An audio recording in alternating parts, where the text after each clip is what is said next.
Hello everyone. In today's lecture, we are going to study about the points. First point is the last update problem. So the last update problem is what?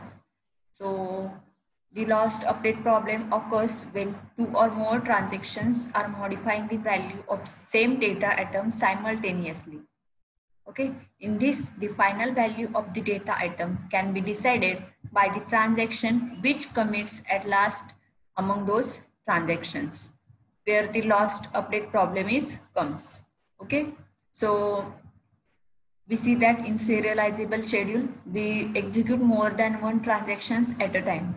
Okay, so in that the last update problems comes, and when that problems come, where two or more transactions are modifying the values of the same data items. Okay, and in between that this last update problem comes, ज्याच्यामध्ये एकापेक्षा जास्त transaction जर at a time work करत असतील same डेटावरती. Okay, तर त्याच्यामध्ये same डेटावरती work करत असल्यामुळे त्याच्यामध्ये एकापेक्षा जास्ती ट्रान्झॅक्शन्स असल्यामुळे त्याच्यामध्ये हा लॉस्ट अपडेट प्रॉब्लेम येऊ शकतो.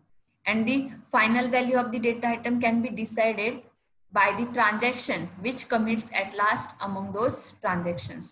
आणि त्याच्यामध्ये जी काही दोन्ही ट्रान्झॅक्शनची जी काही फायनल व्हॅल्यू आहे, तर त्या फायनल व्हॅल्यू वरून डिसाइड केलं जातं की त्याच्यामध्ये कोणत्या ट्रान्झॅक्शनची जी व्हॅल्यू आहे ती कमिट करायची आहे. Okay, that means which commits at last among those transactions, म्हणजे त्या ट्रान्झॅक्शन्स मधून कोणती लास्ट कमिट करायची आहे व्हॅल्यू ती त्याच्यामधून सिलेक्ट केली जाते. तर ह्याच्यामध्ये हा लॉस्ट अपडेट प्रॉब्लेम येऊ शकतो. तर हा लॉस्ट अपडेट प्रॉब्लेम मी काय सांगितलं, तर ह्याच्यामध्ये एकापेक्षा जास्त म्हणजे दोन किंवा दोनपेक्षा जास्ती ट्रान्झॅक्शन्स ऍट अ टाइम एकाच डेटा आयटम्स वरती वर्क करत असतील आणि किंवा एकाच डेटाबेस वरती वर्क करत असतील आणि त्याच्यामध्ये काही जर मॉडिफिकेशन असेल तर त्याच्यामध्ये मॉडिफिकेशन तेच केलं जातं जे लास्टला काय केलं जाईल, सबमिट केलं जाईल दोन्ही ट्रान्झॅक्शन्स पैकी.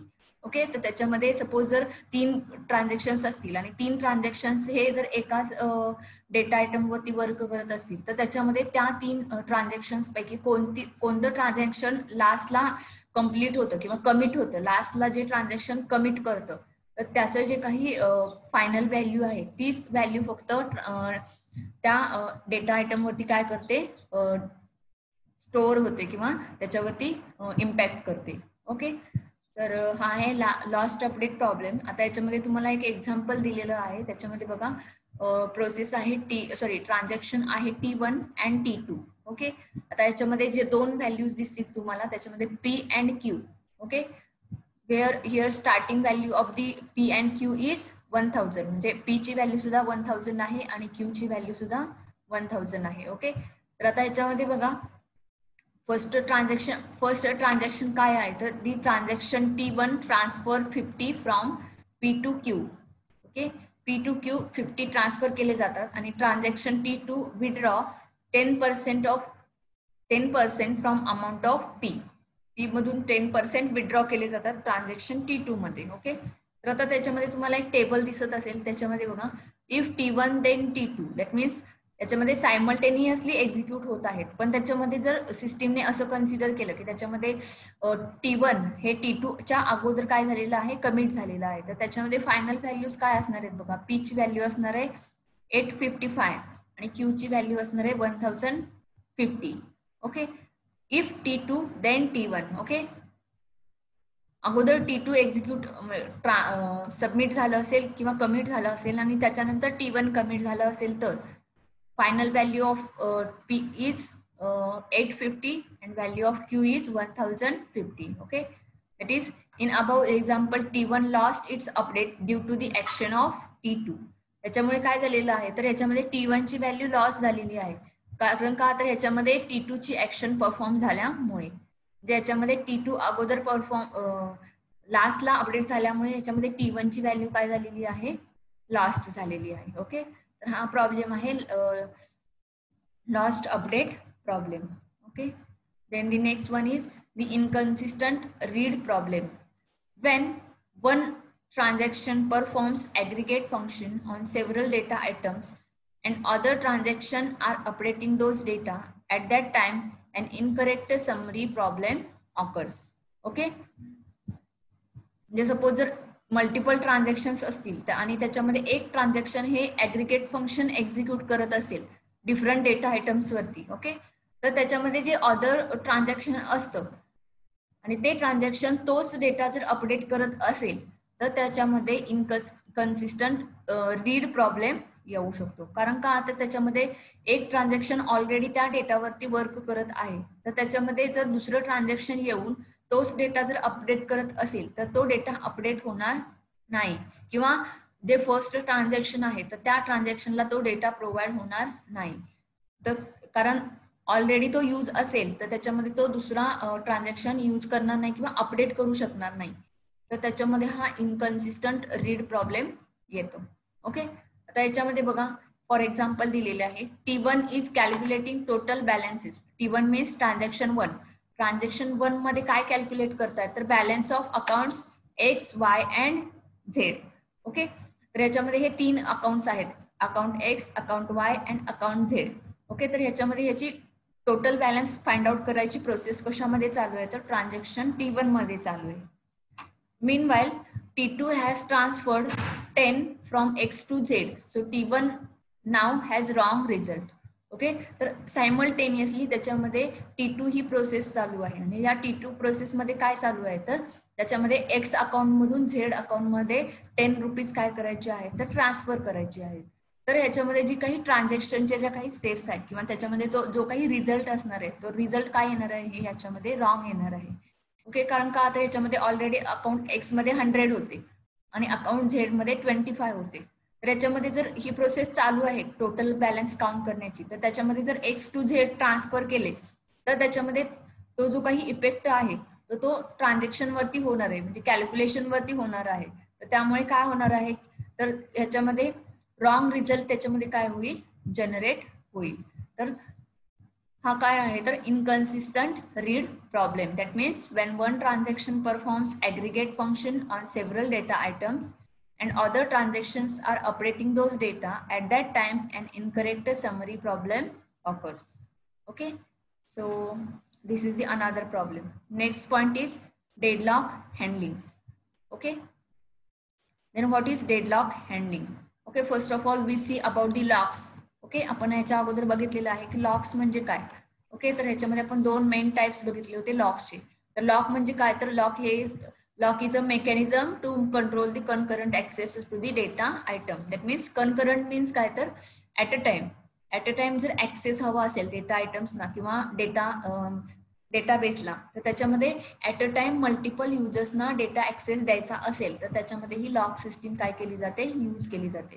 सपोज याच्यामध्ये मल्टिपल ट्रान्झॅक्शन्स असतील, म्हणजे एकापेक्षा जास्त ट्रान्झॅक्शन्स एक्झिक्यूट होत असतील आणि ते ट्रान्झॅक्शन्स एकाच डेटाबेसवरती होत असतील किंवा एकाच डेटावरती होत असतील, तर तो डेटा कोणत्या ट्रान्झॅक्शनला अवेलेबल करून द्यायचा, कोणत्या ट्रान्झॅक्शनला अवेलेबल नसणार आहे, तर हे या लॉक सिस्टीम मध्ये काय केलं जातं, तर ठरवलं जातं. म्हणजेच काय, तर याच्यामध्ये data only one transactions can access the data item. Okay, and only that transaction can use that data or access that data by using the concept of lock.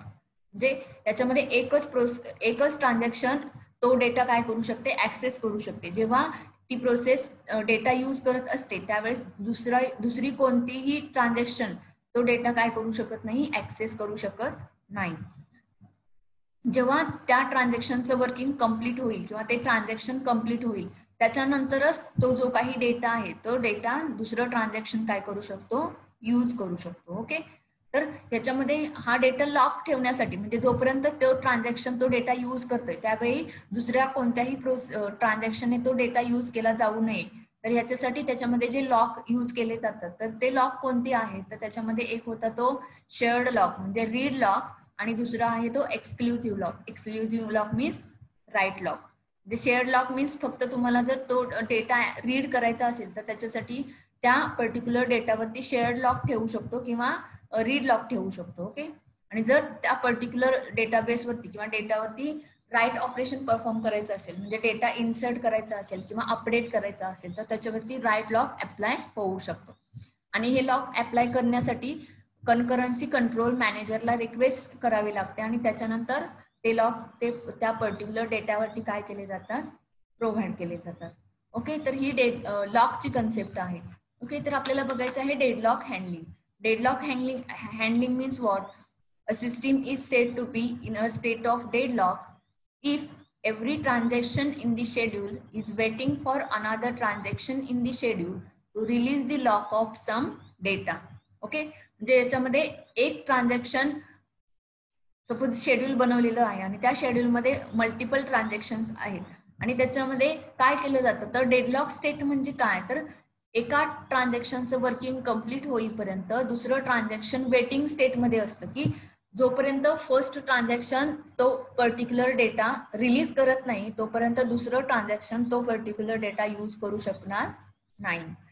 तर ही कन्सेप्ट म्हणजेच काय, तर डेडलॉक. ओके, म्हणजे suppose जर for example me data use करत असेल DB_STD हा database आहे आणि त्याच्यामधले पर्टिक्युलरली स्टुडंट टेबल असेल आणि त्या स्टुडंट टेबलवरती मी सपोज क्वेरीज एक्झिक्यूट करत आहे, दॅट इज ट्रान्झॅक्शन. ओके, तर ते मी जे ट्रान्झॅक्शन एक्झिक्यूट करत असेल तर ते ट्रान्झॅक्शन कम्प्लीट होईपर्यंत दुसरा युजर त्या पर्टिक्युलर टेबलवरती ट्रान्झॅक्शन्स अप्लाय करू शकणार नाही. ओके, म्हणजे जो काही सेकंड ट्रान्झॅक्शन यूज करणार आहे तर ते त्या डेडलॉक स्टेटला असणार आहेत, की जोपर्यंत मी जी ट्रान्झॅक्शन कम्प्लीट करतेय किंवा वर्किंग करतेय तर ते कम्प्लीट झाल्याशिवाय ते दुसरी ट्रान्झॅक्शन त्याच्यामध्ये एक्झिक्यूट होणार नाही. Okay, consider transaction from T0 to Tn. In this case, transaction T1 is waiting for T2, T2 is waiting for T3 and so on.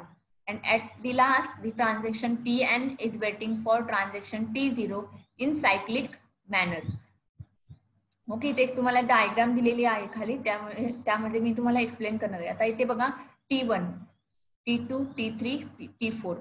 Okay, आता ह्याच्यामध्ये हे दिलेलं आहे ग्राफ थ्रू तुम्हाला हे दाखवलेलं आहे, याच्यामध्ये मी एक्सप्लेन करेन तुम्हाला नंतर. Okay, the transaction present in deadlock are either rollback or restarted. A system with the deadlock indicates bad behavior of the system. The rollback of the transaction may be partial, that is, a transaction may be rolled back to the point where it obtained a lock whose release resolves the deadlock. ज्याच्यामध्ये तुम्हाला दोन concept आहेत, एक आहे roll back and second one is restart. That means suppose जर transaction त्याच्यामध्ये deadlock स्टेटमध्ये असेल तर त्याच्यामध्ये एक रोल बॅक होऊ शकतं किंवा रिस्टार्ट होऊ शकतं, म्हणजे परत ते ट्रान्झॅक्शन स्टार्ट करू शकतो किंवा रोल बॅक कसं करायचं हे तुम्हाला जो लास्ट पॉइंट आहे त्याच्यामध्ये आहे, रोल बॅकिंग कसं करायचं ते. Okay, so we just move towards the next point. So the deadlock following methods are used. Okay, so to handle the deadlocks the following methods are used. तर आता ह्याच्यामध्ये हे डेडलॉक्स आहेत, म्हणजे एका ट्रान्झॅक्शनचं वर्किंग कम्प्लीट होईपर्यंत दुसरं ट्रान्झॅक्शन तो डेटा यूज करत नाही. कारण का, तर फर्स्ट जे ट्रान्झॅक्शन असतं तर त्याच्यावरती लॉक्स अप्लाय केलेले असतात आणि ते लॉक्स जोपर्यंत रिलीज होत नाही तोपर्यंत तो डेटा दुसरं ट्रान्झॅक्शन काय करू शकत नाही, यूज करू शकत नाही. तर ह्याच्यामध्ये ही जी प्रोसेस आहे तर ती प्रोसेस कशी हँडल केली जाते, तर ती प्रोसेस हँडल करण्यासाठी याच्यामध्ये 3 मेथड्स आहेत. त्याच्यामध्ये फर्स्ट मेथड आहे डेडलॉक प्रिव्हेन्शन, सेकंड मेथड आहे डेडलॉक डिटेक्शन आणि थर्ड मेथड आहे deadlock recovery. Okay, that is these 3 methods are used: deadlock prevention, deadlock detection and deadlock recovery. Okay, so we start with deadlock prevention. DBMS regularly checks all the transaction operations which are going to execute to prevent any deadlock situation in the system. Deadlock prevention means we just care about don't come the deadlocks into our transactions. Okay, म्हणजे याच्यामध्ये अगोदरच त्याच्यामध्ये care घेतली जाते की याच्यामध्ये deadlock हे आलेच नाही पाहिजेत आपल्या सिस्टीम मध्ये. ओके, तर याच्यामध्ये DBMS हे रेग्युलरली चेक करत असतं की त्याच्यामध्ये जे काही ऑपरेशन्स आहेत किंवा ट्रान्झॅक्शन्स आहेत जे एक्झिक्यूट होणार आहेत तर त्याच्यामध्ये कुठेही डेडलॉक सिच्युएशन येऊ नये. That means it prevents the deadlock situation which is called as deadlock prevention. Okay, the checking of all the operation is done to analyze whether the execution of them leads the system in deadlock or not. If any operation of a transaction leads the system in deadlock state, then that transaction will not allow for execution. Okay, तर याच्यामध्ये DBMS काय करतं, तर ह्याच्यामध्ये regularly check करतं की ह्याच्यामध्ये ज्या काही ट्रान्झॅक्शन्स होणार आहेत सिस्टीममध्ये, तर त्या सिस्टीममध्ये होणारे ट्रान्झॅक्शन्स हे डेडलॉक स्टेटमध्ये जाणार आहेत की नाही, किंवा त्या सिस्टीममध्ये डेडलॉक येणार आहेत की नाही.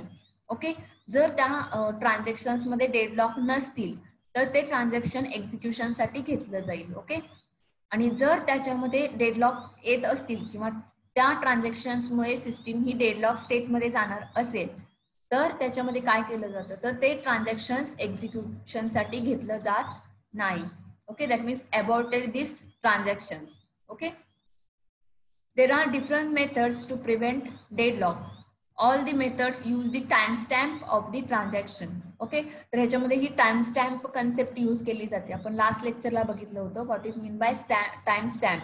Means which transaction is executed at which time और after which transaction is executed after और बिफोर द पर्टिक्युलर ट्रान्झॅक्शन्स. म्हणजे कोणती प्रोसेस कोणत्या टाइमला एक्झिक्यूट होणार आहे, कोणत्या प्रोसेसच्या अगोदर होणार आहे किंवा नंतर होणार आहे transaction execute.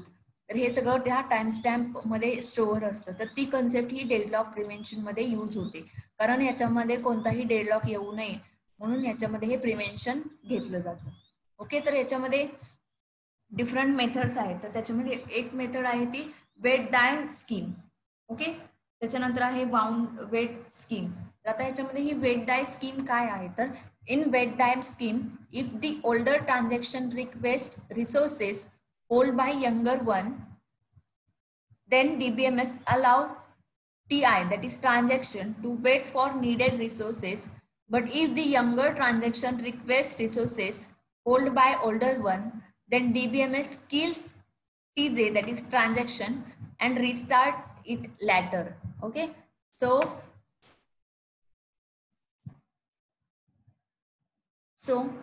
what is mean by that?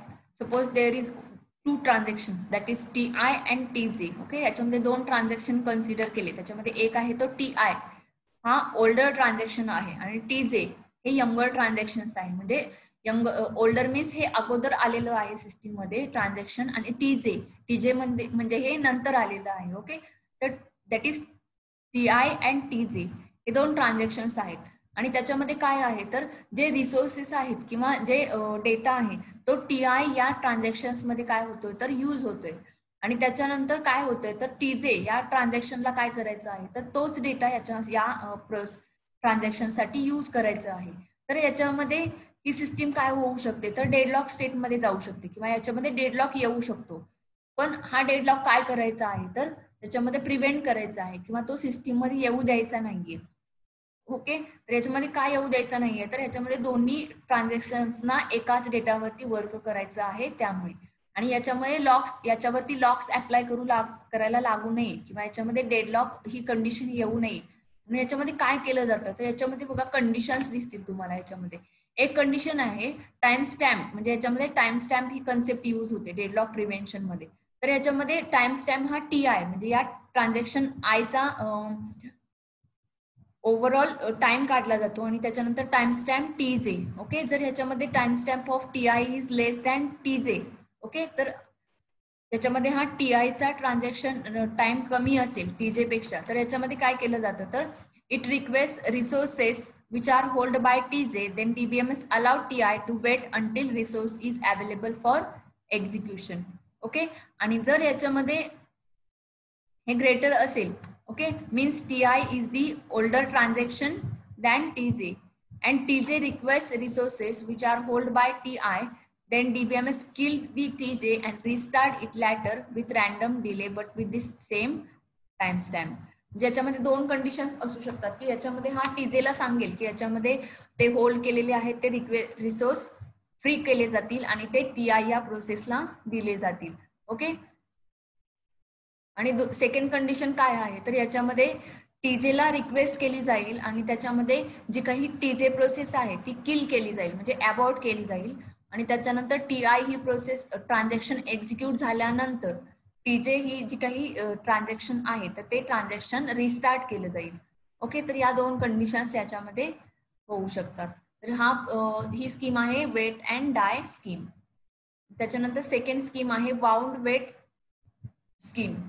In this method, if an older transaction requests for a resource held by younger transaction, then older transaction forces younger transaction to kill the transaction and release that resources. म्हणजे याच्यामध्ये बघा हा जो weight die scheme होतं याच्यामध्ये काय केलेलं होतं तर याच्यामध्ये दोन ट्रान्झॅक्शन होते TI अँड TJ.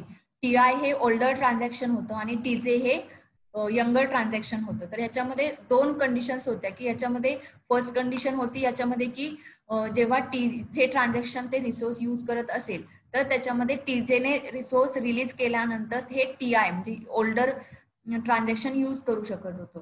आणि त्याच्यानंतर सेकंड होतं की TI म्हणजे टीजे जर ते रिसोर्स यूज करत असेल तर ते TJ प्रोसेस काय केली जाते किल केली जाते आणि TI ही ट्रान्झॅक्शन एक्झिक्यूट झाल्यानंतर TJ ही जी काही ट्रान्झॅक्शन आहे ते अगेन रिस्टार्ट केलं जात होतं वेट अँड डाय स्कीम मध्ये. पण बाउंड अँड वेट स्कीम मध्ये काय केलं जातं तर ह्याच्यामध्ये जे काही यंगर ट्रान्झॅक्शन्स आहेत तर हे यंगर ट्रान्झॅक्शन डिरेक्टली किल केलं जातं आणि त्याच्यामध्ये जे ओल्डर ट्रान्झॅक्शन आहे ते एक्झिक्यूट केलं जातं bye releasing the resources by the younger transaction. म्हणजे यंगर ट्रान्झॅक्शन्स मध्ये जे काही रिसोर्सेस यूज केलेले आहेत तर ते रिलीज करून घेतले जातात आणि ते ओल्डर ट्रान्झॅक्शनला प्रोव्हाइड करून ते ट्रान्झॅक्शन कम्प्लीट केलं जातं. Okay. And after that the younger transaction is restarted later with the same time stamp. म्हणजे सेम टाइम स्टॅम्पने ते यंगर ट्रान्झॅक्शन अगेन रिस्टार्ट केलं जातं. Okay. This is the concept of deadlock prevention. म्हणजे system मध्ये deadlock आला नाही पाहिजे. Okay. That is prevent the system from the deadlock. This is the first method for deadlock handling. Then second one is deadlock detection. Detecting deadlocks situation in advance is always good instead of aborting a transaction. Okay. Sir deadlock prevention मध्ये काय होतं तर त्याच्यामध्ये system मध्ये जर transaction execute करताना deadlock येत असतील तर ती जी काही ट्रान्झॅक्शन आहे ते ट्रान्झॅक्शन सिस्टीम मध्ये एक्झिक्यूट करण्यासाठी घेतलं जात नाही. Okay. By using deadlock prevention. पण डेडलॉक डिटेक्शन मध्ये काय होऊ शकतं जर एखाद्या प्रोसेसमध्ये किंवा ट्रान्झॅक्शन मध्ये जर डेडलॉक येत असेल तरी सुद्धा ते जे काही ट्रान्झॅक्शन आहे ते सिस्टीम मध्ये एक्झिक्यूट होऊ शकतं. ओके. तर ते एक्झिक्यूट कसं होऊ शकतं तर त्याच्यामध्ये हे डेडलॉक डिटेक्शन कन्सेप्ट यूज होऊ शकते. Okay. Then what is the deadlock detection? Deadlock avoidance mechanism is used to detect deadlock situation in advance, and an algorithm that examines the state of the system is called periodically to check the occurrence of the deadlocks. Okay. And in deadlock detection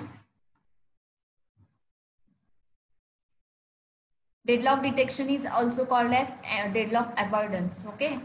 So in this it uses wait for graph.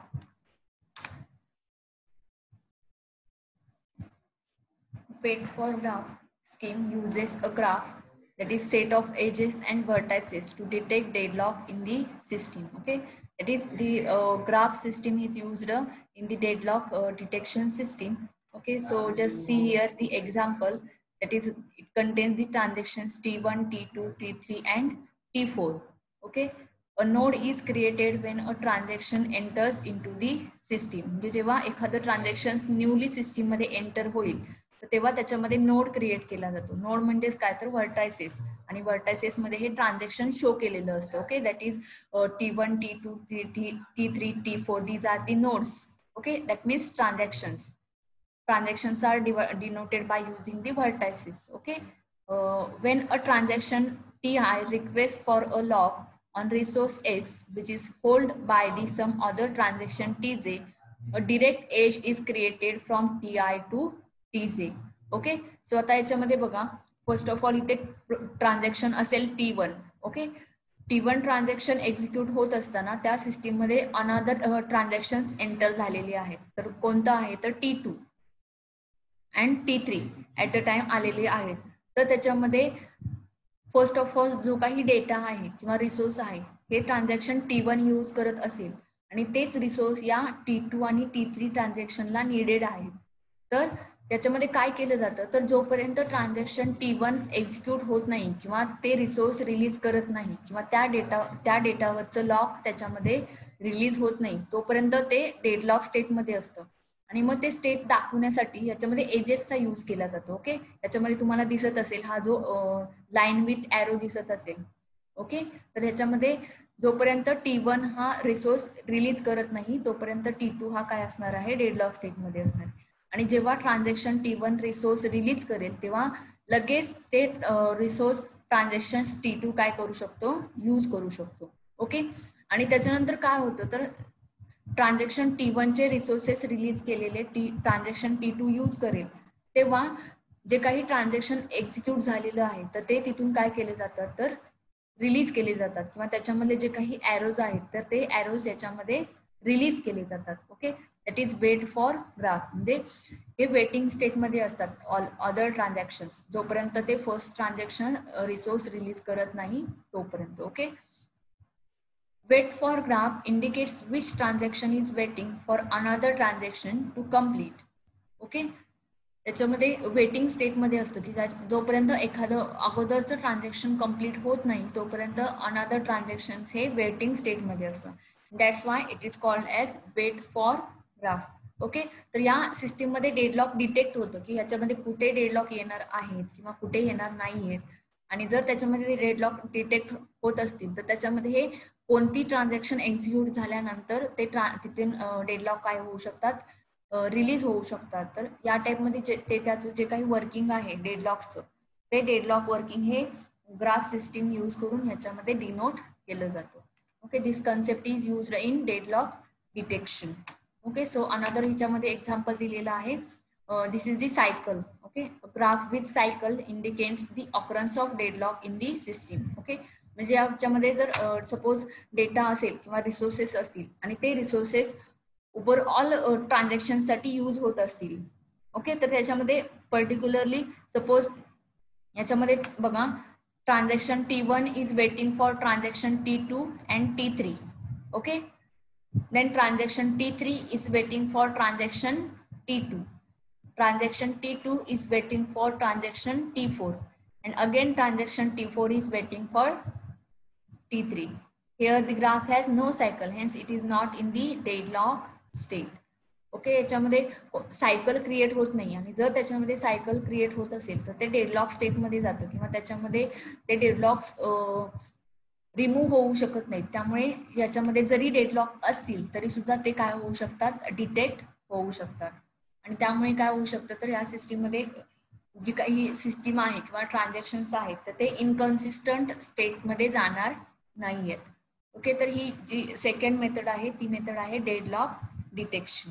Okay, आणि त्याच्यानंतर जो third part आहे तर तो third part आहे deadlock recovery. Okay,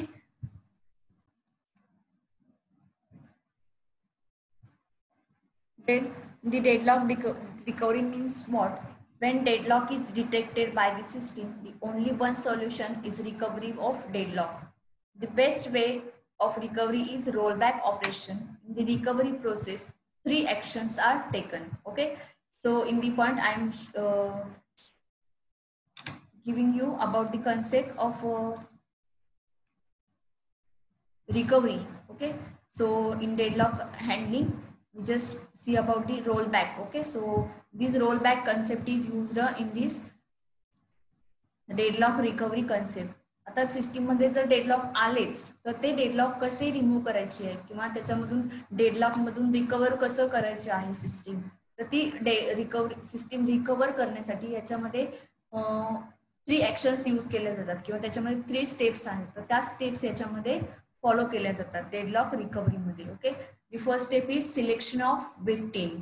okay, then another one roll back and third one starvation.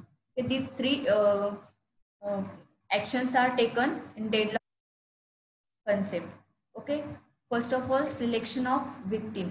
The first step is to detect that which transactions should be rolled back to recover the system. It is necessary to roll back the transaction which has minimum cost. Rollback means what? तर ते transactions तिथे complete केलं जात नाही, तिथे stop केलं जातं. Okay, the first step is to detect that which transaction should be rolled back to recover the system. ह्याच्यामध्ये चेक केलं जातं की कोणतं ट्रान्झॅक्शन हे रोल बॅक केल्यानंतर सिस्टीम ही रिकवर होऊ शकते. ओके, सपोज एखादं ट्रान्झॅक्शन असेल आणि त्या ट्रान्झॅक्शन्समुळे सिस्टीम ही डेडलॉक स्टेटमध्ये जात असेल, तर त्याच्यामध्ये असे ट्रान्झॅक्शन्स फाइंड आउट केले जातात की ते जर ट्रान्झॅक्शन रोल बॅक केले, म्हणजे ज्या ट्रान्झॅक्शनमुळे सिस्टीम डेडलॉक स्टेटमध्ये जाते असे ट्रान्झॅक्शन्स फाइंड आउट केले जातात आणि ते रोल बॅक होतात का ते त्याच्यामध्ये चेक केलं जातं. Okay, it is necessary to roll back the transaction which has minimum cost, म्हणजे ज्या ट्रान्झॅक्शनची कॉस्ट मिनिमम असेल असे ट्रान्झॅक्शन्स काय केले जातात तर रोल बॅक केले जातात. ओके, तर आता ही मिनिमम कॉस्ट कशावरती डिपेंड असते, तर minimum cost depends upon the various factors just like the data items used by the transaction, time duration for the transaction, its assigned task, number of total transactions need to be rolled back. Okay, तर आता ह्याच्यामध्ये ही minimum cost म्हणजे आपण price नव्हे, म्हणजे एखाद्या ट्रान्झॅक्शनची price इथे घ्यायची नाहीये. ओके, तर minimum cost of the particular transaction means the data items used by the transaction, means how many data of the particular system is included in the particular transaction, or time duration, that means how many time is used by that particular transaction to complete their task. Okay, it also depends upon that particular cost of the transaction. Okay, the number of total transactions need to be rolled back. Okay, तर याच्यावरून जो काही transactions आहेत, that means selection of victim. Okay, victim means which transaction is roll back, that transaction is called as a victim. Okay, तर त्या ट्रान्झॅक्शनला आपण victim असं call करू शकतो की जे ट्रान्झॅक्शन आपण रोल बॅक करणार आहोत. आणि असं ट्रान्झॅक्शन रोल बॅक करायचं आहे की ज्याची मिनिमम कॉस्ट असेल. आणि हे मिनिमम कॉस्ट म्हणजेच काय तर data items used by the transaction, time duration used by that particular transaction. Okay, so the second action is roll back. After finalizing the transaction to be rolled back, we have to decide up to which previous point it should be rolled back. Okay, आता याच्यामध्ये decide झालेलं आहे की कोणतं transaction हे role back करायचं आहे किंवा कोणता विक्टिम रोल बॅक करायचा आहे. विक्टिम म्हणजेच काय तर ट्रान्झॅक्शन जे रोल बॅक करणार आहोत ते. ओके, तर कोणतं ट्रान्झॅक्शन हे रोल बॅक करायचं आहे हे डिसाइड झाल्यानंतर which previous point it should be roll back, म्हणजे याच्यामध्ये कोणता प्रिव्हियस पॉइंट हा रोल बॅक करू शकतो, तर हे याच्यामध्ये डिसाइड केलं जातं. तर there are 2 roll back operations, that is total roll back and partial roll back. Okay, in total rollback it aborts the whole transaction and restart it. Okay, तर टोटल रोलबॅक मध्ये ते ट्रान्झॅक्शन कम्प्लिटली अबॉर्ट केलं जातं आणि again ते restart केलं जातं. Okay, that means whole transaction is aborted. And another type is partial rollback, that means rollback transaction as per necessity, but this format requires the system to store state of all the running transactions. That means only the parts which is